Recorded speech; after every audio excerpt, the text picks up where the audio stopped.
réflexions du créateur sont sur vous, je vous présente une étude, le respect d'autrui. Même lorsqu'il s'agit de son ennemi, selon l'islam. Ma présentation vous aidera à mieux comprendre la logique. Nous avons beaucoup de musulmans qui ont un comportement laine envers les autres communautés qui n'est pas conforme à la loi du Coran. Car la loi du Coran appelle au respect d'autrui. Le respect d'autrui, c'est l'autre aspect des devoirs de l'homme. Dans ce sens, le Coran comporte en maintes reprises avec les conventions de l'humanité qui demandent à l'homme de respecter la dignité humaine, même lorsqu'il s'agit de son ennemi. Le Coran déclare sur ce point que tous les hommes sont égaux. C'est également dans ce sens que les conventions exigent un traitement humain sans distinction entre amis et ennemis. L'égalité, l'islam a fortement insisté sur ce principe. Le prophète Mohammed, paix et bénédiction soit sur lui, a dit « Aux hommes, votre Seigneur est un, et votre Père est un.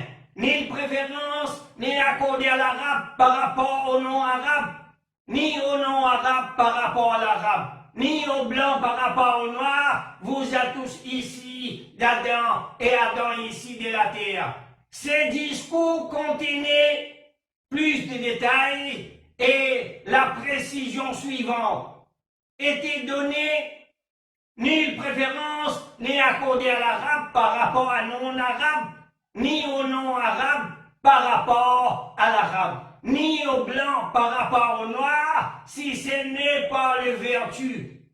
Le prophète Mohammed, lui, a dit aussi: les hommes sont tous égaux comme les dons d'un pays. Il y a encore beaucoup d'autres hadiths. Ce message est pour tous les habitants de la terre. Un seul verset du Coran explique notre diversité dans la sourate Al-Hujurat, chapitre 49, verset 13.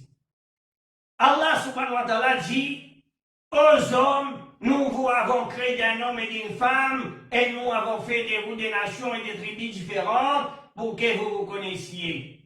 Mais c'est le Coran surtout, il faut citer l'islam, son livre et son prophète. Affirme l'égalité de l'homme dans la dignité humaine, sans distinction des races, des religions ou des nations. Il a même démontré que dans toutes les religions, la conception de la dignité humaine. Le Coran s'adresse à tous les prophètes. A dit dans la sourate Al-Mu'minun, chapitre 23, verset 51-52, ô messager, mangez de ce qui est permis et agréable et faites du bien, car je sais parfaitement ce que vous faites. Cette communauté, la vôtre, est une seule communauté, tandis que je suis votre Seigneur, craignez-moi donc. Le Coran condamne également Pharaon qui a divisé les êtres humains en des catégories, s'honorant à lui-même et méprisant les autres.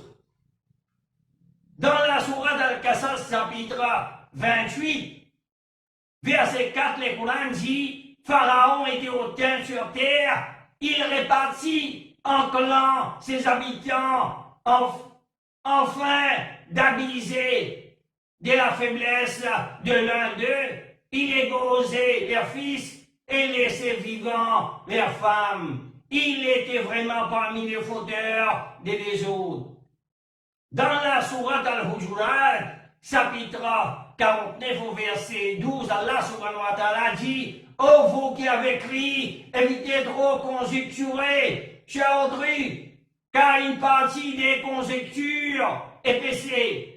Et n'espionnez pas, et ne médisez pas les uns les autres.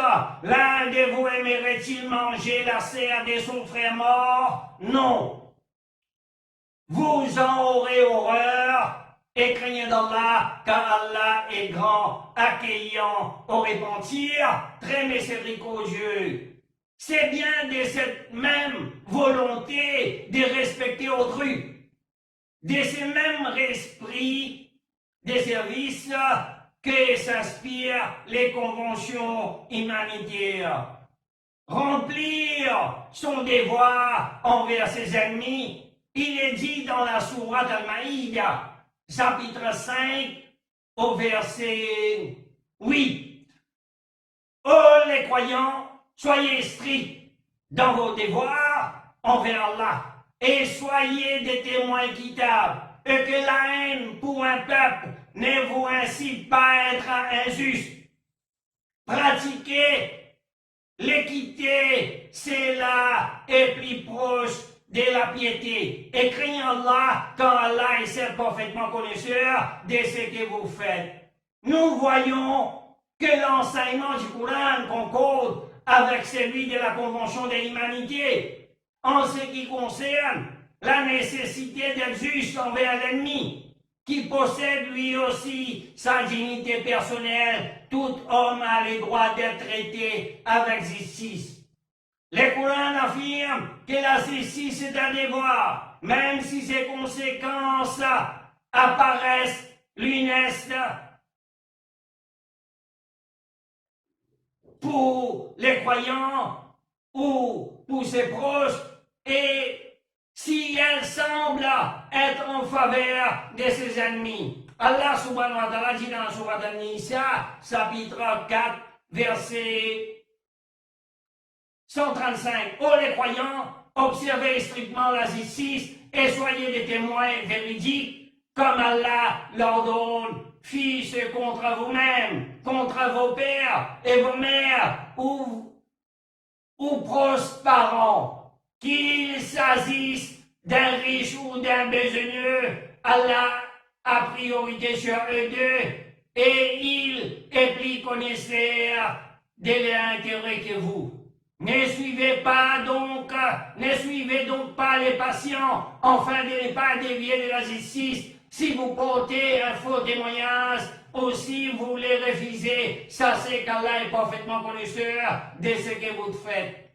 On voit que l'enseignement du Coran est conforme à celui des conventions de l'humanité, en ce qui concerne la nécessité d'être juste envers l'ennemi, qui possède lui aussi sa dignité personnelle. Tout homme a le droit d'être traité avec justice et humanité. Allah subhanahu wa ta'ala nous ordonne dans la sourate An-Nahl, chapitre 16, verset 125, parlez avec notre communauté de la meilleure façon. Dans un autre sourate Taha, chapitre 20, verset 44, Allah subhanahu wa ta'ala dit, puis parlez-lui gentiment. Également dans un autre sourate Al-Baqarah, chapitre 2, verset 83, Allah subhanahu wa ta'ala dit, et parlez avec les gens de la bonne manière. Le Coran est le seul livre religieux qui existe au monde. À la phrase « À vous votre religion, à moi ma religion » dans la sourate Al-Kafirun, chapitre 109, verset 6. L'islam permet aux gens de faire leur propre choix concernant la religion et leur ordonne de respecter les autres religions dans la sourate Al-Kafirun, chapitre 109, verset 1 à 6. Le Coran est le seul livre religieux qui existe au monde dans la phrase « Nul contraint dans religion » dans la sourate Baqarah, chapitre 2, verset 256. Et une invitation à la liberté des religions dans la sourate An-Nahl, dans la sourate Kaf, chapitre 18, verset 29. Quiconque le veut qu'il croit et quiconque le veut qu'il ne croit. On ne force pas les gens à croire.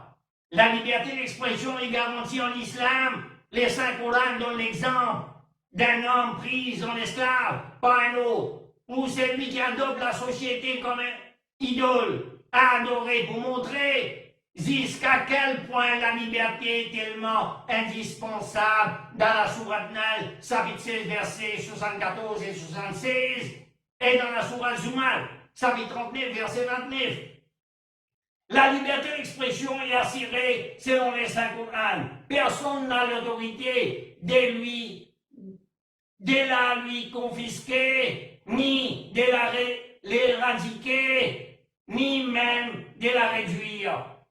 Mais ce qui est arrivé dans notre histoire est considéré comme viol de la liberté d'expression. Il ne dépasse pas les niveaux d'exception. Et est considérée comme une déviation faite par certains gouverneurs. J'espère que toutes ces informations vous seront utiles. Que Dieu vous guide sur le droit chemin.